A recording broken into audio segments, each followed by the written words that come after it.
తుఫాను కారణంగా విజయవాడలో రోడ్లు అధ్వాన్నంగా తయారయ్యాయి. గుంతల్లో నీళ్లు నిలిచి ప్రాణాంతకంగా మారాయి. రాకపోకలు సాగించేందుకు వాహనదారులు తీవ్ర ఇబ్బందులు పడుతున్నారు. గుంతలు పూడ్చాలని అధికారులకు ఎన్నిసార్లు విన్నవించినా స్పందన లేదని వాహనదారులు ఆవేదన వ్యక్తం చేస్తున్నారు. విజయవాడలోని డేంజర్ రోడ్స్ గురించి మరింత సమాచారాన్ని మా కరెస్పాండెంట్ హారిక అందిస్తారు. పేరుకే విజయవాడ మహానగరం. ఇప్పుడు నేనున్న ఏరియా నుంచి కొద్ది కిలోమీటర్ల దూరంలోనే గన్నవరం ఎయిర్పోర్ట్ కూడా ఉంది. ఇక్కడ చూసినట్టయితే నేను ఇప్పుడు ఎన్కేపాడు ఏరియాలో ఉన్నాను. చూడడానికి చుట్టూరు అపార్ట్మెంట్లు డెవలప్డ్ ఏరియా లాగా ఉంది. కానీ వర్షం పడితే మాత్రం మోకాళ్ళ లోతు నీళ్ళు వచ్చి జనాలు బయటికి రావాలంటేనే ఇబ్బంది పడుతున్నారు. ఇక్కడ గుంతలు వర్షాలు పడ్డప్పుడు అయితే బయటికి రావడానికి భయాందోళనగా చెందుతున్నారు.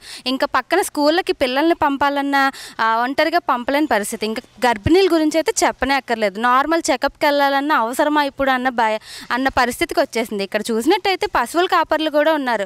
వాళ్ళు ఆ పశువులతో ఈ గుంతలు దాటుకుంటూ వాటిని మేపడం అనేది చాలా కష్టమవుతుందని చెప్తున్నారు. ఇంకా ఈ గుంతలు కూడా ఒకళ్ళు దాటేటప్పుడు ఎదురుగా ఒక లారీ వచ్చిందా ఇంకా వాళ్ళ పరిస్థితి ఏంటా పడిపోవడం ఖాయం అని చెప్తున్నారు. ఇక్కడ రోజుకు ఒక యాక్సిడెంట్ అవ్వందే ఆ రోజు గడవదని చెప్తున్నారు. ఇంకా గుంతలు కూడా ఇక్కడ నుంచి చాలా దూరం అనేది ఈ గుంతలు ఏర్పడి ఉన్నాయి. గవర్నమెంట్ కంప్లైంట్ చేసినా కూడా వాళ్ళు ఏం రెస్పాండ్ అవ్వట్లేదు అని చెప్తున్నారు.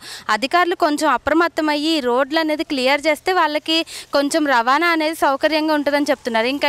ఇంకా వీళ్ళ జనాల మాటల ప్రకారం చూస్తే ఇంటికి చుట్టాలు రావాలంటేనే భయం వేస్తుంది.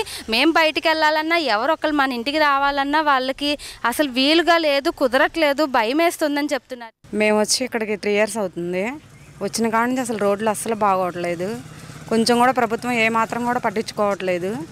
వచ్చే పోయే దారికి చాలా ఇబ్బంది అవుతుంది. పిల్లలు స్కూల్కి వెళ్ళాలన్నా సరే, నడవాలన్నా సరే, దేనికైనా సరే చాలా ఇబ్బందిగా ఉంది. కొంచెం ప్రభుత్వం చర్య తీసుకొని రోడ్లు తొందరగా వేపిస్తే బాగుంటుందని మా అభిప్రాయం.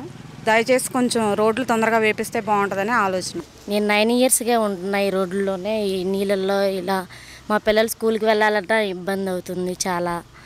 రోజు ఇలా వస్తూనే ఉంటాం, వెళ్తూనే ఉంటాం. వర్షం పడ్డప్పుడల్లా రచ్చ అవుతూ ఉంది. తిరుగుతూ ఉన్నాం కానీ ఎవరూ పట్టించుకోవట్లేదు. కొంచెం వీటిని రోడ్లు వేయించి పట్టించుకోవాలని కోరుకుంటున్నాం. రోడ్లు అయితే అసలు బాగాలేదండి. ఈ రోడ్లు మాత్రం కంపల్సరీ వేయాలి. రోజు ఇటేపే తిరుగుతాం మేము.